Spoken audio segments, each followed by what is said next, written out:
Yep, this one's going to be interesting. Mariah Carey, but dubstep. I've got this pad playing a simple chord progression, with this soft vocal, adding some ambience to the track. We need a fat bass line for this, literally following the root notes of the chords.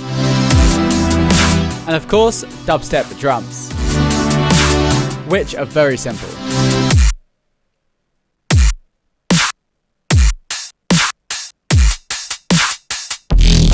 This part isn't so simple. We're taking a ton of bass sounds and mixing them together, and adding vocal chops and screecher sounds.